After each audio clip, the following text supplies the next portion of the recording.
ভয় লাগছে, বলতে পারছে না। নবীজি বুঝতে পারছে আলী একটা কিছু বলবে বেচারা। নবীজি বললেন, আলী কিছু বলবে?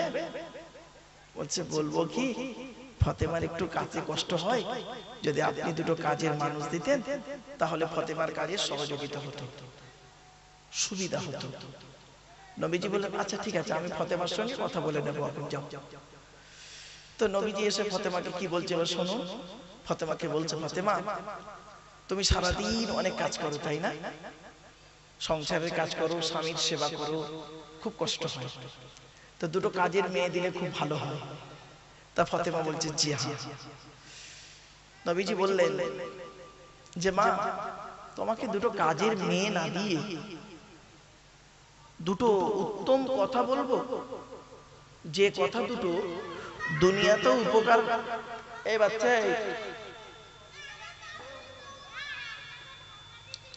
ওই বাচ্চাগুলো একটু সরিয়ে দেন।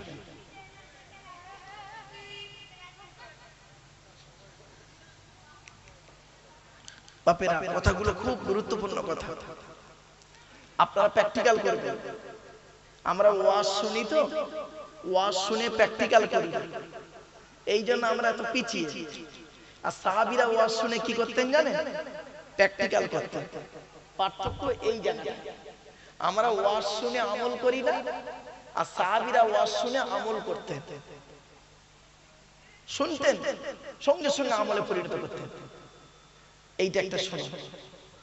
তো নবীজি বললেন, ফাতেমা তোমাকে দুটো কাজের লোক না দিয়ে দুটো উত্তম কথা বলছি, শোনো, যে কথা দুটো তোমার দুনিয়াতেও উপকার আসবে, আখিরাতেও উপকার হবে।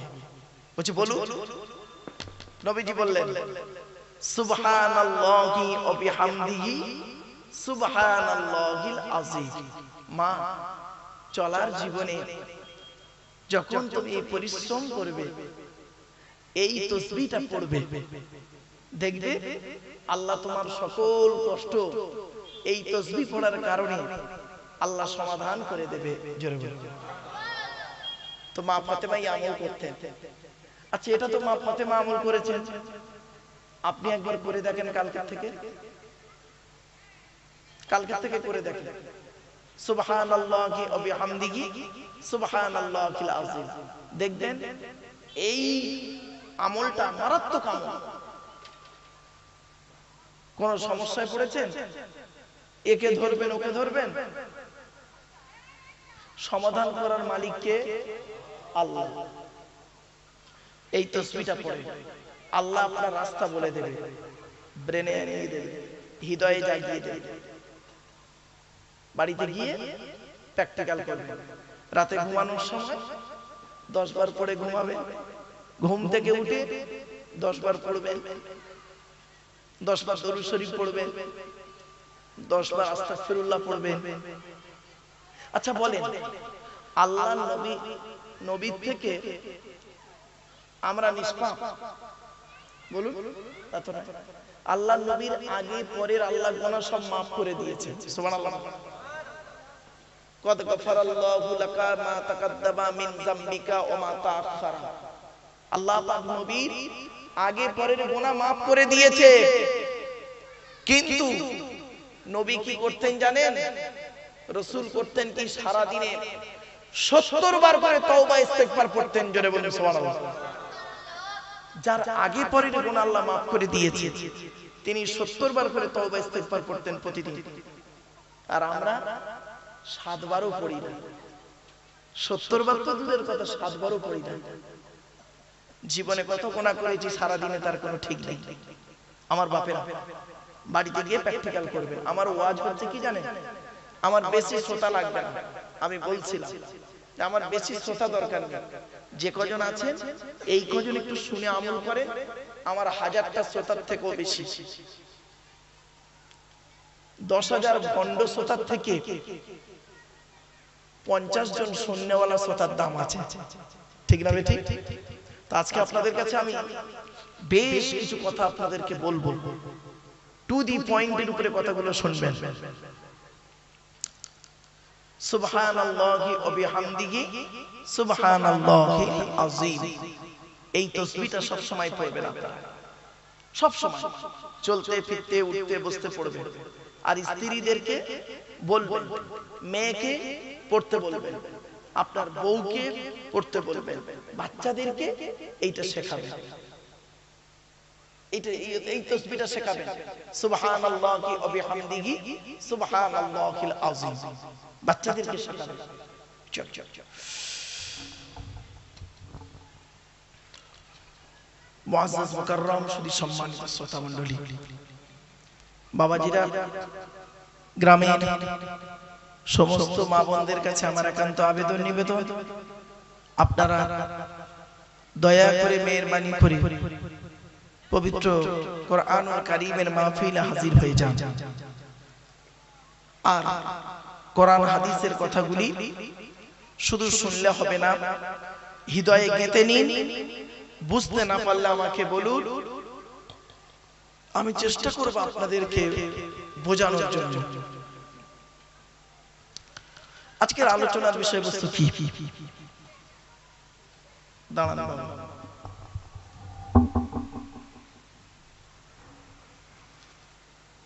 ঠিক আছে, এইটা একটু ডিস্টার্ব হচ্ছে।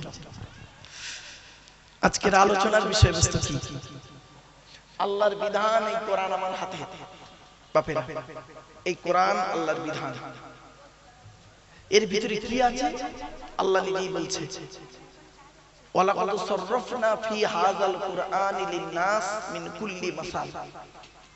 আল্লাহ বলছেন, এই কোরআনের ভিতরে আমি মানুষের জন্য সব কিছুর বর্ণনা করে দিয়েছি, খোলাখুলি ভাবে বিস্তারিত আলোচনা করে দিয়েছি, কিচ্ছু বাদ রাখিনি এর ভিতরে।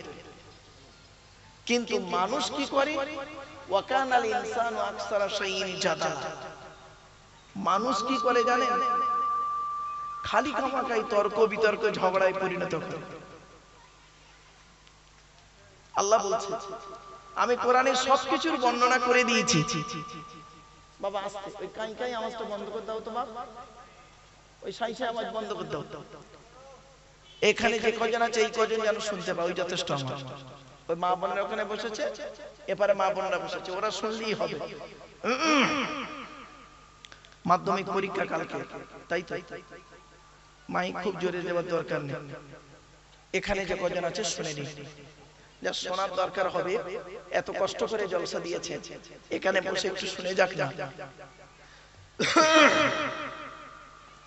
ওয়ালাকাদ সাররাফনা ফি হাযাল কুরআনি লিন-নাস মিন কুল্লি মাসাল। আল্লাহ বলছেন, এই কোরআনের ভিতরে আমি সমস্ত জিনিসের বর্ণনা মানুষের জন্য উদাহরণ স্বরূপ সব বলে দিয়েছি। কখনো ঘটনা দিয়ে মানুষকে বুঝিয়েছি।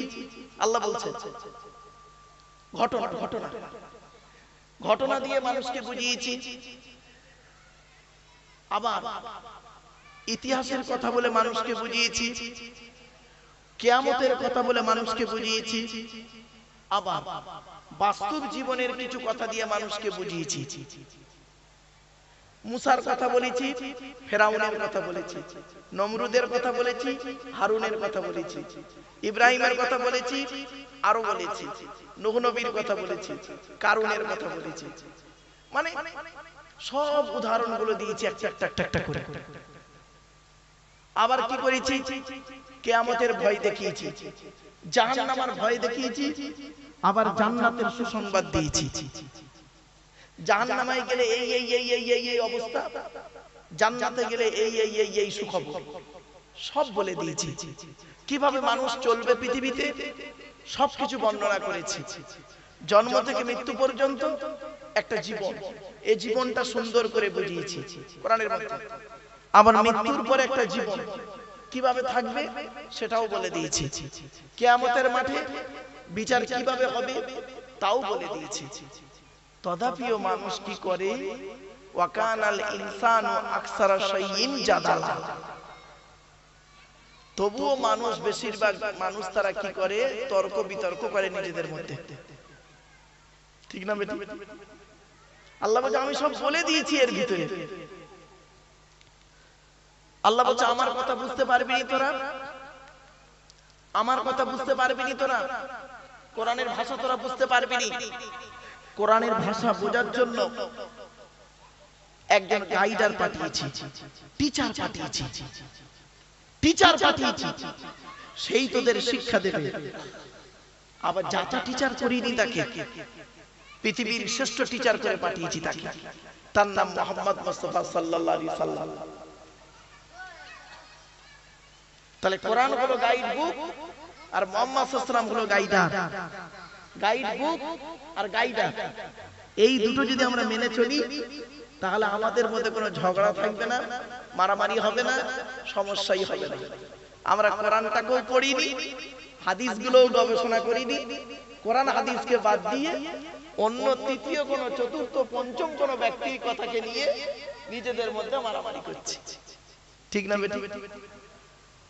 আমরা অবাক, এইটাই আমার অবাক, দুঃখ লাগে। আল্লাহর কোরআনকে তোমরা মেনে নাও। কোরআনের ব্যাখ্যাকারী যিনি বিশ্বনবী মুহাম্মদ সাল্লাল্লাহু আলাইহি সাল্লাম, তার কথাগুলো মেনে নাও। চলো আজ আমরা আল্লাহর কোরআন আর নবীর হাদিস থেকে বেশ কিছু কথা আপনাদের সঙ্গে আলোচনা করব, একটা একটা করে। চলো প্রথম শুরু করছি। কোরআন শব্দের অর্থটা কি? একদম প্রাথমিক অবস্থা থেকে শুরু করছি, শুনে নিন, জেনে নিন, বুঝে নিন। কোরআন শব্দের অর্থ হলো পাঠ্যপুস্তক, যে পুস্তককে অধিক পড়া হয়, বেশি বেশি পড়া হয়। পৃথিবীর এমন কোন ধর্মগ্রন্থ নেই, এমন কোন কিতাব নেই যেটাকে অত্যাধিক পড়া হয়, একমাত্র কোরআন। সুবহানাল্লাহ। এই কোরআনকে নিয়ে সারা পৃথিবীর মানুষ পড়ছে। গীতা, বাইবেল, রামায়ণ, মহাভারত সকলে পড়তে পারে না, কিন্তু কোরআন সকলে পড়ছে। এবার আসছি, কোরআন কার বাণী? কোরআন হলো আল্লাহর বাণী। আল্লাহর কথাকে কোরআন, আল্লাহর বাণী হলো কোরআন। হাদিস কার বাণী? নবীর বাণী। হাদিস আলাদা, কোরআন আলাদা, দুটো এক করে ফেলবেন। আল্লাহর বাণী হলো কোরআন, নবীর বাণী হলো হাদিস। চলো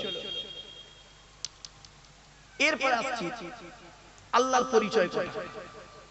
আল্লাহর পরিচয় হলো চারটি। কটা? চারটি। মনে রাখবেন, আমার ওয়াজ হচ্ছে কিরকম জানেন? এখানে বসে আপনি শিখে নিন। আল্লাহর পরিচয় হলো চারটি, কোরআনে আছে। কি কি? আল্লাহ বলছেন, কুল, নবী তুমি বলো, হুয়াল্লাহু আহাদ, সে আল্লাহ হলেন একক। দুই নাম্বার, আল্লাহুস সামাদ, আল্লাহ হলেন অমুখপেক্ষী। আল্লাহ কারো মুখপেক্ষী নয়, সারা পৃথিবী তার মুখপেক্ষী। তিন নাম্বার, লাম ইয়ালিদ ওয়া লাম ইউলাদ, আল্লাহ কাউকে জন্ম দেয়নি, আল্লাহ কেউ জন্ম দেয়নি। চার নাম্বার, ওয়া লাম ইয়াকুল লাহু কুফুয়ান আহাদ, আল্লাহর সমকক্ষ কেউই নেই। এই হলো আল্লাহর চারটি পরিচয়। এই চারটি যে আমি বাক্য করলাম, আয়াত করলাম, এই চারটি জিনিস যার মধ্যে পাবেন তাকে আল্লাহ বলে মেনে নেবেন। যার মধ্যে পাবেন তাকে আল্লাহ বলে মেনে নেবেন। আকাশের নিচে, জমিনের উপরে এই চারটি একজন ছাড়া কারোর মধ্যে পাবেন না, সেটা হলো আল্লাহ। সুবহানাল্লাহ।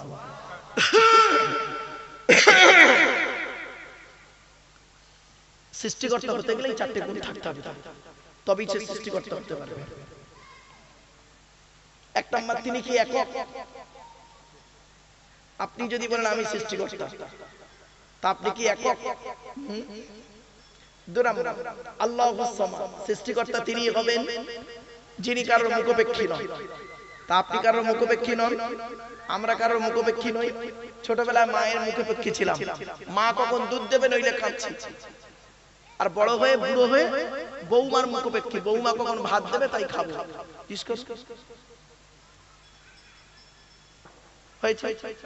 এবার আল্লাহ হতে গেলে কি? লাম ইয়ালিদ ওয়া লাম ইউলাদ, আল্লাহ কাউকে জন্ম দেয়নি, আল্লাহ কেউ জন্ম দেয়নি। আপনাকে কেউ জন্ম দেয়নি, আপনার বাপ আপনার জন্ম দিয়েছে, আর আপনি কারো জন্ম দেননি, আপনি আপনার ছেলেকে জন্ম দিয়েছেন, সুতরাং আপনি আল্লাহ হতে পারলেন না। তাহলে এক নাম্বার, দুই নাম্বার, তিন নাম্বার কেটে গেল। চার নাম্বার দেখি হয় কি? ওয়া লাম ইয়াকুল লাহু কুফুয়ান আহাদ, আল্লাহর সমকক্ষ কেউই নেই। তা আপনার সমকক্ষ কেউ নেই, আপনি একজন পুরুষ, আমি একজন পুরুষ, আপনার দেহের মধ্যে যা যা আছে আমার দেহের মধ্যে তাই তাই আছে। আপনার মুখের কাঠি আলাদা, আমার মুখের কাঠি আলাদা। পার্থক্য কোথায় জানেন? চামড়া, চামড়ায় আর গোস্ত। ঠিক না বেটি? হাড়গুলো ফ্রেম সবে, চামড়া আর গোস্তই আলাদা, আর কিছু আলাদা নেই। আপনার নাকটা সরু, আমার নাকটা চ্যাপচা, ওর নাকটা মোটা, ওর নাকটা একটু থাবড়া। এইটুকুই পার্থক্য। চামড়া আর গোস্তই পার্থক্য, হাড়ে পার্থক্য নেই। আপনারও দেহের মধ্যে 205টা হাড় আছে, আমারও দেহের মধ্যে 205টা হাড় আছে, মেয়েদের 206টা। জানেন তো? না জানেন না, এগুলো মনে রাখবেন। আপনার যা যা আছে আমার তাই তাই আছে। আপনি পুরুষ, আমি পুরুষ, তাহলে আপনি 4 নাম্বারটা আমরা হতে পারলাম না। এই যে আয়াতটা আমি পড়লাম, কুল হুয়াল্লাহু আহাদ আল্লাহুস সামাদ লাম ইয়ালিদ ওয়া লাম ইউলাদ ওয়া লাম ইয়াকুল লাহু কুফুয়ান আহাদ। আচ্ছা, এই যে সূরাটা পড়লাম, আপনাদের অনেকের এই সূরাটা মুখস্থ নেই। বলুন না। আচ্ছা, তা পড়লাম কেন? এইটাই যে আল্লাহর পরিচয় সেটা বলে দিলাম। 2 নাম্বার হলো এর বাংলা মানে করে দিলাম। 3 নাম্বার হলো এই 4টে আয়াত থেকে 4টে ধর্ম বেরিয়েছে। 4টে ধর্ম: ইসলাম, ইহুদি, নাসারা, খ্রিস্টান, মুশরিক। কিছু বুঝতে পারছেন? একটু বলে দেব, বলবো একটু? হ্যাঁ, এই দেখেন কিভাবে বেরোচ্ছে, দেখুন। আচ্ছা, একটা মুসলিম আর অমুসলিমের পার্থক্য কতটুকু? একজন মুসলমান, মুসলিম আর অমুসলিমের পার্থক্য শুনে নিন। অ্যাপোস্ট্রোফিস এস, কি বললাম? অ্যাপোস্ট্রোফিস এস। উদাহরণটা দিচ্ছি। অমুসলিম ছেলেটার বিশ্বাস হলো everything is god, everything is god, প্রত্যেক বস্তু হলো খোদা। তাই তাদের মতে চন্দ্র খোদা, সূর্য খোদা, গঙ্গা খোদা, বড় বৃক্ষ খোদা, কোন প্রাণী খোদা। সেই হিসেবে তারা পুজো অর্চনা আরাধনা উপাসনা করে।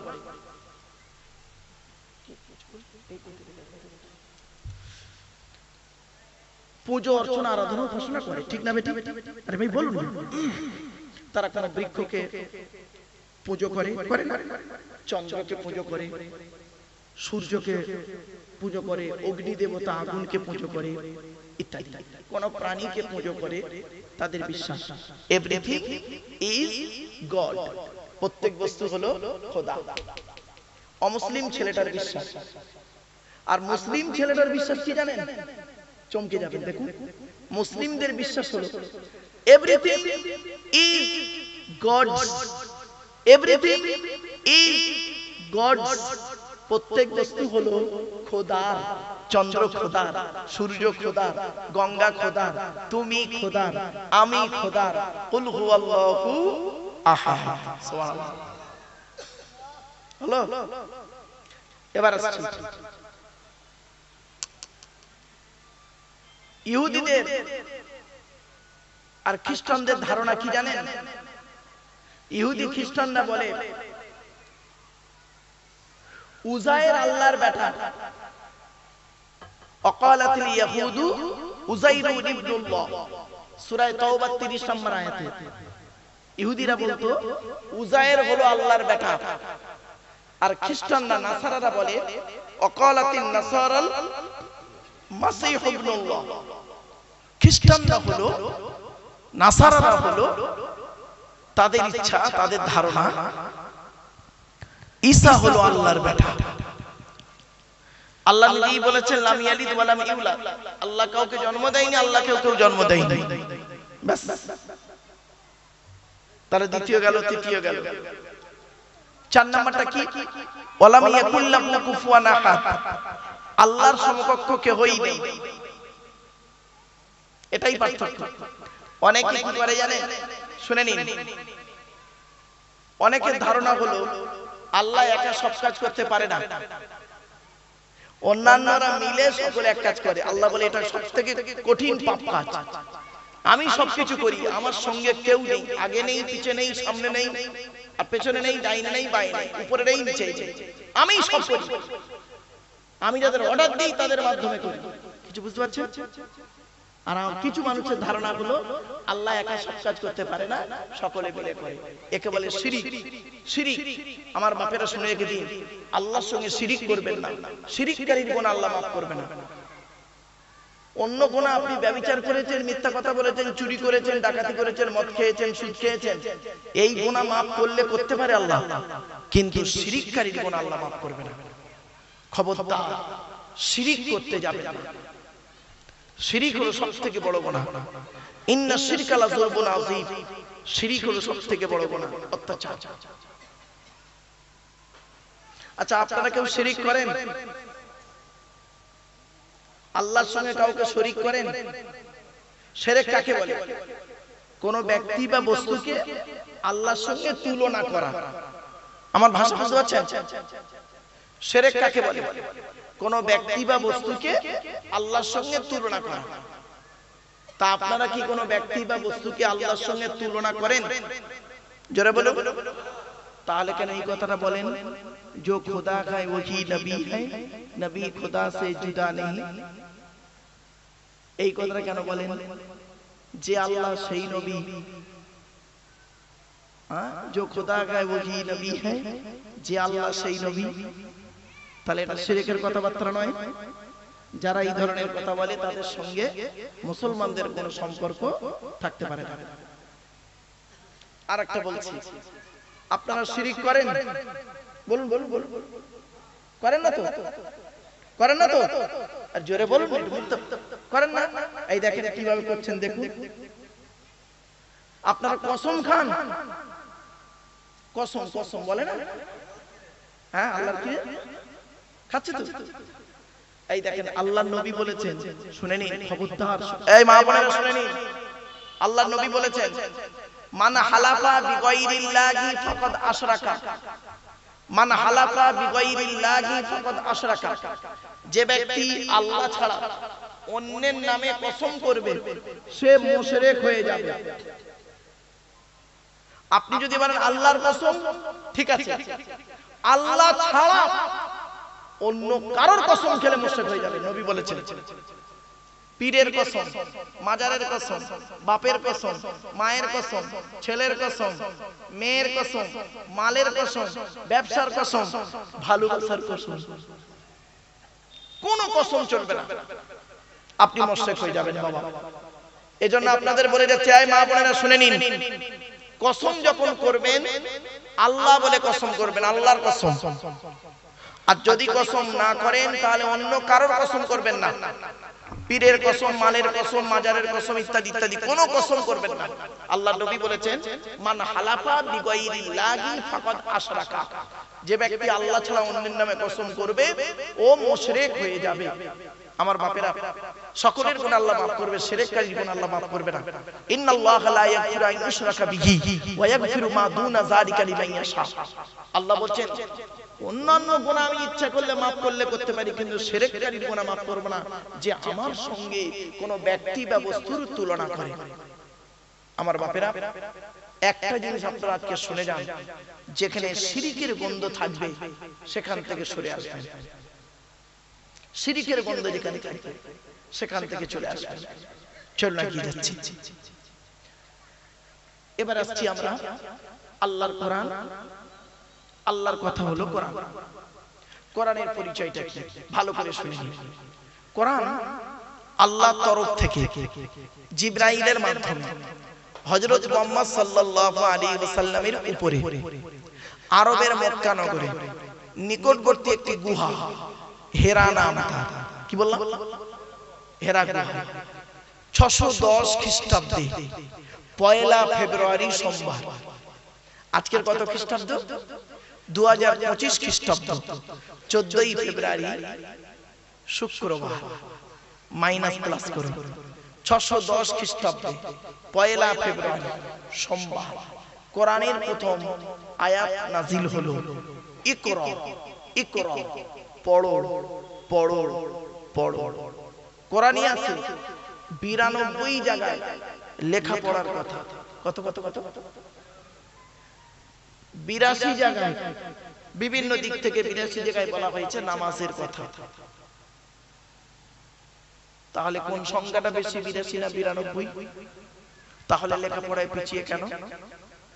আল্লাহ নবী বলেছেন উতলুবুল ইলমা মিনাল মাহদি ইলাল্লাহ। এই মা বোনেরা শুনে নিন, আল্লাহ নবী বলেছেন দোলনা থেকে নিয়ে কবর পর্যন্ত লেখাপড়া শেখো, শেখার কোনো শেষ নেই। আপনারা এখানে বসেছেন কিছু শিখতে, আসুন। আর আমি এখানে বসেছি কিছু শিখতে। শুনে নিন, আরেকটা কথা আপনাদের বলি, শিক্ষা শুধু শিক্ষক দেয় না, শিক্ষা শুধু শিক্ষক দেয় না, পরিবেশ থেকেও অনেক শিক্ষা নেওয়া হয়, ঠিক না বেঠিক? শিক্ষক যে শিক্ষাটা দেয় ওটা হলো পুস্তক ভিত্তিক শিক্ষা। কি বললাম? পুস্তক ভিত্তিক শিক্ষা। আর পরিবেশ থেকে যে শিক্ষাটা পাবেন মারাত্মক শিক্ষা, মারাত্মক শিক্ষা। বাপ মরে গেছে, বাপ মরে গেছে, দেখবেন শিক্ষা কাকে বলে?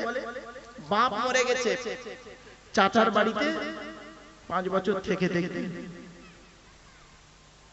মা মরে গেছে, খালার বাড়িতে 5 বছর থেকে দেখবেন।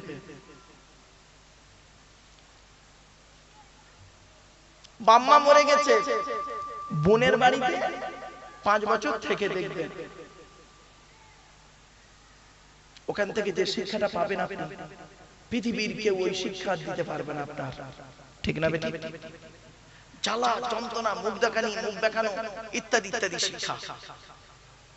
কত রকমের শিক্ষা হয় দেখেন। শিক্ষা শুধু এই আমি ওয়াজ করছি আপনারা শিখছেন, এটা শিক্ষা নয়, এটাও শিক্ষা। কিন্তু ওই শিক্ষাটা আসল শিক্ষা পাবেন পরিবেশ থেকে, সমাজ থেকে শিক্ষা পাবেন। গরিব হন, গরিব হন, কি শিক্ষা যে আপনি পাবেন সমাজ থেকে কল্পনা করতে পারবেন না। গরিব হন, কি শিক্ষা পাবেন ভাবতে পারবেন না। আমি তার ভুক্তভোগী গো বাবা। বাল্যকালে বই কেনার পয়সা যখন ছিল না, কোন এক ব্যক্তির কাছে গিয়ে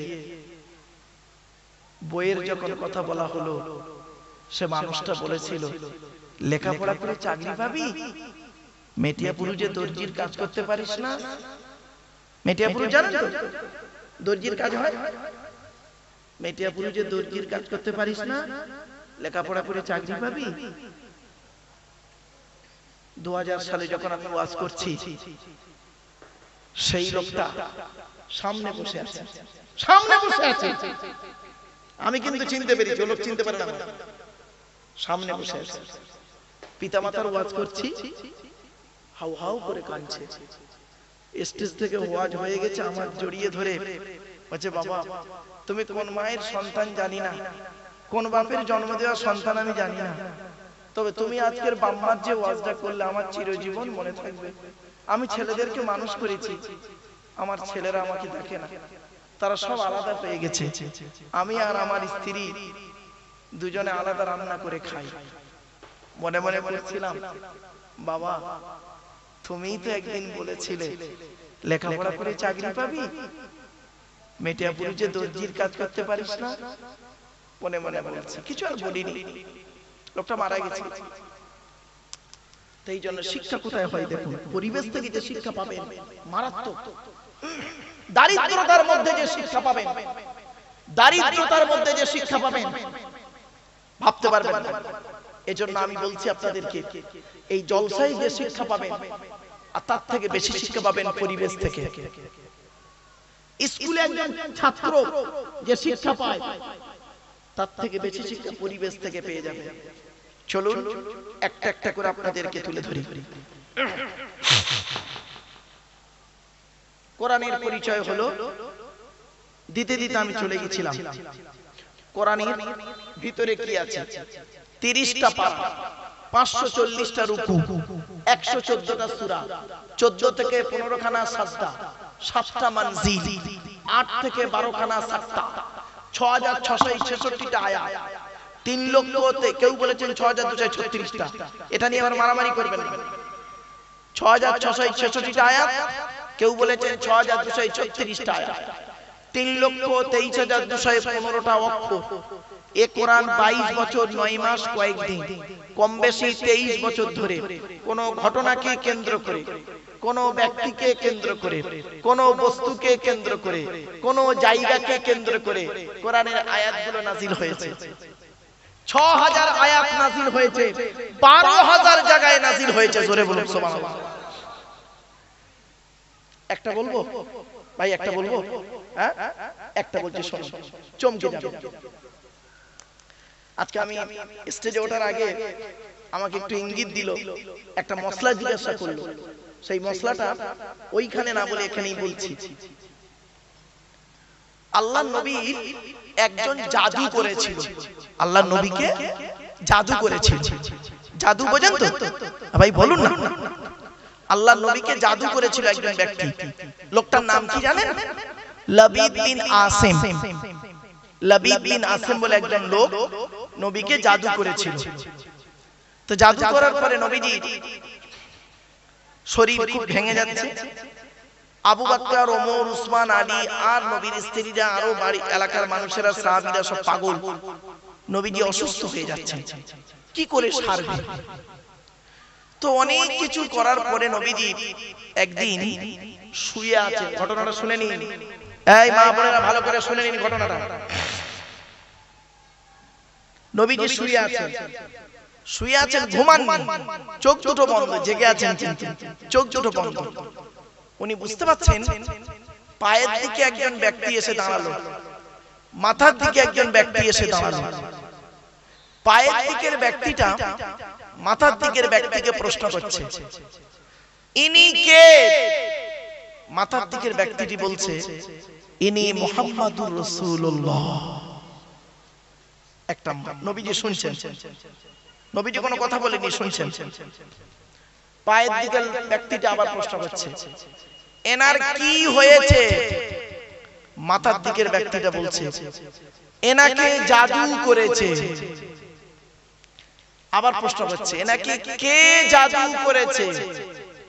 মাথার দিকের ব্যক্তিটি বলছে, লবিদ বিন আসিম বলে এক ব্যক্তি জাদু করেছে। এনার মাথার চুল নিয়ে চিরুনি ভাঙা, হাড় ভাঙা, এইসব নিয়ে বনি জারিকের কুয়ায় ওনার চুলের ভিতরে 11টা গেরো বেঁধেছে। চুলটাকে নিয়ে 11টা গেরো বেঁধেছে। বনি জারিকের কুয়ায় পাথর চাপা দিয়ে রাখা আছে, এই জন্য ওনার শরীর খারাপ। পায়ের দিকের ব্যক্তিরা জিজ্ঞেস করছে, কি করে সারবে? বলছে, ওই চুলটা তুলতে হবে। তুলে কোরআনের দুটো সূরা আছে, কুল আউযু বিরাব্বিল ফালাক, কুল আউযু বিরাব্বিন নাস। এই দুটো সূরাতে 11টা আয়াত আছে। একটা করে আয়াত পড়বে আর চুলের গেরো খুলবে। এই 11টা আয়াত পড়া হয়ে যাবে দুটো সূরাতে, আর গেরো 11টা খোলা হয়ে যাবে। আল্লাহ চায় ওনার শরীর ভালো হয়ে যাবে। বলি এই মা বোনের আসতে, মা আসতে, মা আরে মা, যেদিন মরে যাব সেদিন বুঝবে রে মানুষটা এই ওয়াজটা করেছিল। বলছে, বলি অমনি দুজনেই হাওয়া। নবীজি চোখটা খুলে আর দেখতে পাচ্ছে না কাউকে। নবীজি উঠেছে, উঠে বাইরে গিয়ে বলছে, ও আবু বকর, ওমর, উসমান, আলী, এসো এসো এসো, তোমরা আমার রোগের ওষুধ খুঁজছিলে না? বলছে, হ্যাঁ, কয়েকদিন আপনি অসুস্থ। বলছে, আমার আল্লাহ আমার রোগের ওষুধ বলে দিয়েছে। বলছে, কি রকম ভাবে? বলছে, শোনো, বনি জারিকের কুয়া কোথায় গো? বনি জারিকের কুয়ায় লবিদ বিন আসিম আমার মাথার চুল নিয়ে 11টা গেরো বেঁধে আর পাথর চাপা দিয়ে রেখে দিয়েছে। কোরআনের দুটো সূরা আছে, কুল আউযু বিরাব্বিল ফালাক, কুল আউযু বিরাব্বিন নাস। এই দুটো সূরাতে 11টা আয়াত আছে। একটা করে আয়াত পড়বে, একটা করে চুলের গিরো খুলবে, আল্লাহর রহমতে আমার শরীর ভালো হয়ে যাবে। বাস কে এখন যাবে? হযরত আলী রাদিয়াল্লাহু তাআলা আরো তিনজন সাহাবীকে নিয়ে উনি গেলেন বনি জারিকের কুয়ায়। গিয়ে সেখান থেকে উনি করলেন কি, ওই চুলটাকে উদ্ধার করে আনলেন। শুনেনি, চুলটাকে উদ্ধার করে আনলেন। আনার পরে হযরত আলী রাদিয়াল্লাহু তাআলা আনহু পড়ছেন। মা বোনেরা শুনেনি, বিসমিল্লাহির রহমানির রহিম। কুল আউযু বিরাব্বিল ফালাক মিন শাররি মা খালাক ওয়া মিন শাররি গাসিকিন ইযা ওয়াকাব ওয়া মিন শাররিন নাফাসাতি ফিল উকাদ ওয়া মিন শাররি হাসিদিন ইযা হাসাদ। পাঁচটা গিরা খোলা হয়ে গেল। কুল আউযু বিরাব্বিন নাস মালিকিন নাস ইলাহিন নাস মিন শাররিল ওয়াসওয়াসিল খান্নাস আল্লাযী ওয়াসওয়াসু ফি সুদুরিন নাস মিনাল জিন্নাতি ওয়ান নাস। 11টা গেরো পড়া হয়ে 11টা আয়াত পড়া হয়ে গেল। চুলের 11টা গেরো খোলা হয়ে গেল। আমার রাসূলুল্লাহ আল্লাহর হুকুমে সুস্থ হয়ে উঠে দাঁড়ালেন। আচ্ছা, এটা যে পড়লাম আপনারা শুনলেন ঘটনাটা, সুবহানাল্লাহ বললেন, লাভ কি হলো? কি লাভ হলো শুনে নিন। এবার কি বলছেন আল্লাহর নবী? আল্লাহর নবী বললেন, ও আমার উম্মতেরা শুনে নাও, বাড়ির মধ্যে যদি কোনো ব্যক্তি, কোনো নারী বা কোনো পুরুষ এই কুল আউযু বিরাব্বিল ফালাক 7 বার যদি পড়ে, কুল আউযু বিরাব্বিন নাস যদি 7 বার পড়ে, এই দুটো সূরা যদি 7 বার করে পড়ে যদি কোনো ব্যক্তির গায়ে ফুঁক দেওয়া হয়, নারী পুরুষ ছেলে মেয়ে নাতি নাতনি দাদু স্বামী স্ত্রী যদি গায়ে ফুঁক দেওয়া হয়, ওই বাড়িতে জিন ভূত পরী জাদু বানটোনা কিছুই লাগবে না। জান আজ বাড়ি থেকে প্র্যাকটিক্যাল করবেন, প্র্যাকটিক্যাল করবেন। আর আপনি এই সব না করে কি করেন? আপনি আমার কাছে এসেছেন তাবিজ নিতে, ঠিক না বেটি? আপনি আমার কাছে এসেছেন তাবিজ নিতে, বাচ্চার তাবিজ দেন হুজুর। তা আমি ওই দুটো সূরাই লিখে দেব আর আউযু বিকালিমাতিন তাম্মা লিখে দেব, দিয়ে বলবো দাও 5000 টাকা। শুনতে খারাপ লাগলো না?